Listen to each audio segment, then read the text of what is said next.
Hello, everyone. It is Ayana, your coach. I hope you're all doing extremely well. Now, if you are who I am a life coach and I support with helping you transform your negative self talk so you can feel empowered, so you can love yourself and feel confident, so you can go after your dreams. And I literally help people transform the actual negative thoughts and mindsets that they have in their mind. And today I'm really excited because I'm doing this video on a mental health perspective about last weekend. Now, I'm kind of late to the party, but I have a new job that's been keeping me very busy. So I was like, I was going to record this video days ago, but I'm like, let me just wait till Sunday. Everybody and their mom has been talking about what happened in Alabama last weekend. And boy, have I been waiting to be able to say something on that. So before I jump into a mental health perspective on what happened in Alabama, last weekend, and talking about why it is that Black people are so happy. If you're not sure why it is that we are kind of celebrating this event, I'm going to delve into that in just a moment. But first, I have to shout out a little bit of self-care. I just came from a run, so that's why I'm all like looking like I'm in my running gear here, and it was amazing and glorious and a beautiful day out here in the Bay Area. So if you have opportunity to go ahead and get yourself outside, go ahead and do that. If you have the occasion, to go ahead and get yourself outside, if the weather is not too crazy where you are. And also too, I just want to also send my love and thoughts and prayers to Maui and everybody who is dealing with that situation.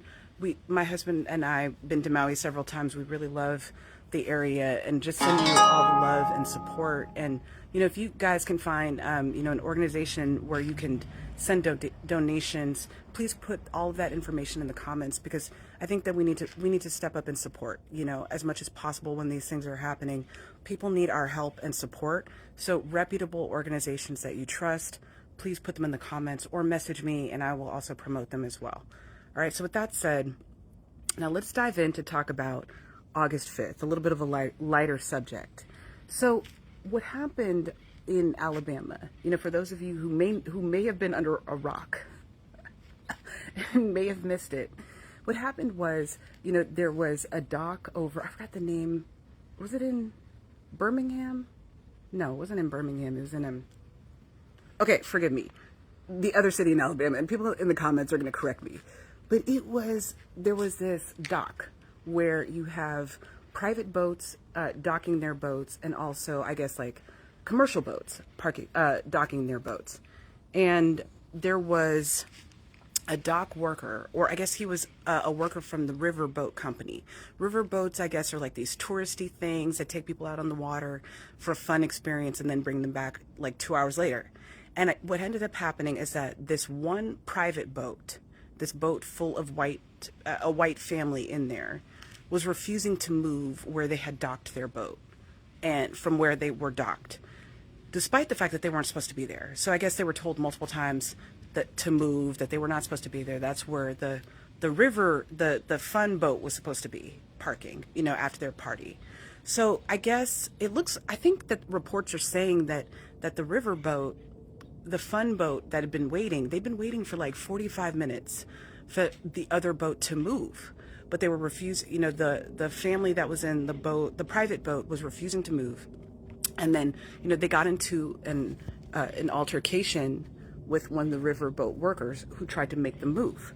And so finally what ended up happening is the riverboat worker, a black man who I think was like in his mid-50s or so, he ended up moving their boat out of the way because it had been about 45 minutes. He didn't do it in a way that harmed it. He just gently pushed it with his foot in the water so that it moved over. And then all heck broke loose. All of a sudden, it's a massive argument. It's a brawl. And then one of the white boat owners punched him full on in the face, punched the black man in the face, and started attacking him. The two of those two got into a fight, and then all of a sudden he gets jumped by, I think, like 5 to 7 other grown white men. And I just want to stop right there for a second, because that moment right there, when I was watching that video, oof, that part was triggering, because it just felt like a throwback in time. You had this black man who was doing his best, and actually, I mean, like really giving them a run for their money. But then obviously, if you have like 7 people on you, or 4 or 7 people, you're going to end up on the ground at some point. So he ended up on the ground, and it was just like a very hard thing to watch all of these white men on this one black male. It really felt like a throwback. It really felt like a slice out of history, like we were witnessing something from Jim Crow days. But I know for sure, we know that those types of things continue on. They're just not always caught on video camera. But that part was really disturbing for me, because it that was giving a lot of trauma. And then all of a sudden we see a black male who, like a bystander, come in and break it up. Okay, and he's breaking it up and he's defending the black male worker, and then they're fighting together, and then we see more and more and more black people starting to come in.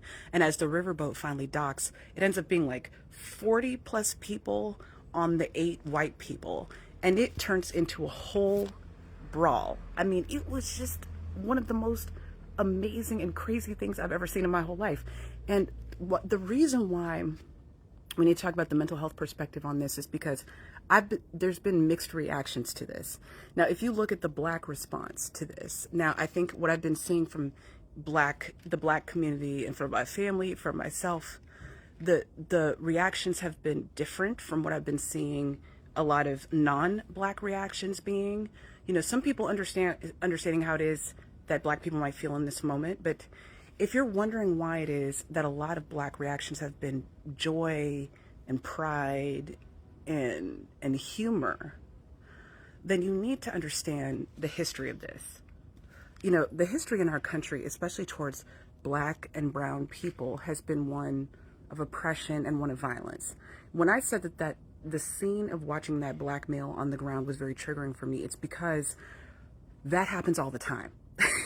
That has been a constant as long as black Americans have been in this country, and not even always black Americans, just black bodies and Latino bodies too. For as long as we have been, well, brown as well, Native American, but we are so used to seeing ourselves get beat up and killed and unarmed. That black dock worker was just doing his job. He was just doing his job. At first he was trying to be professional, and they didn't like it. Maybe they were drunk or high or a combination, who knows. But they initiated the violence, and then on top, and then they doubled down by trying to jump him. That type of scene is extremely disturbing. So what was empowering about that moment was that to witness something that so many other times has become fatal, or would have become a hashtag in support of a dead black dock worker who did nothing. And, the protests and things that might have inspired, it was flipped around.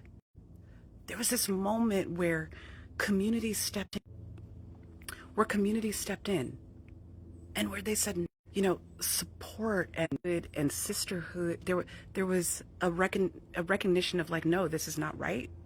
This is not okay. Let me go in there and let me help him out. Let me support him. It was massive self-defense. And so when, a lot of people are saying, well, it didn't have to turn into a brawl. There were people who had, like after the initial fight happened. But I think what ended up happening is that, it's in Alabama, the law is self-defense for yourself, obviously, but then also defense of other people. And what we saw happening was a glorious moment where people were like, absolutely not. That behavior is not okay. And I am going to stand up for my brother. I'm going to stand up for another human being. I'm going to stand up for this black man. And it was a glorious moment of unity. People were celebrating the unity. People were celebrating how it was just like, not in my house. I mean, it was just a beautiful moment of fighting back. It was a beautiful moment of standing up together. It was, and that's why a lot of people are comparing it to like Black Panther and Wakanda, because it felt like that. It felt like a glorious moment of, a bunch of people who didn't know that man, right? Just coming together in support of this man who could have been killed. And so people need to understand the history of how it is that Black people and people of color have been treated, how easy it is for violence to happen to us, for us to become a hashtag, and but in that moment, all of that was thrown away. It was a very inspirational moment. So people who still don't understand, remember, it's not about the violence that we're celebrating. People are not celebrating the violence. They're celebrating taking a stand against something that was so egregious, against something that was so horrible and traumatic and awful in action. And they're celebrating the unity, the coming together, and the standing up for what's right. So I hope that that gives you an idea, an understanding, if you didn't understand before, right? Because I've heard many people say, hey, I'm not somebody who encourages or celebrates violence. Neither am I, right? But that was a very unique situation. A very unique situation where they were coming together in defense of that man who had been jumped and who could have been killed, very easily could have been killed. So remember that it was about the unity. It was about having a squad on your side. It was about being seen. It was about feeling a part of something. It was about feeling humanized for once in a country that makes us feel dehumanized on a regular basis. So I hope that helps with your understanding. Bye, everyone.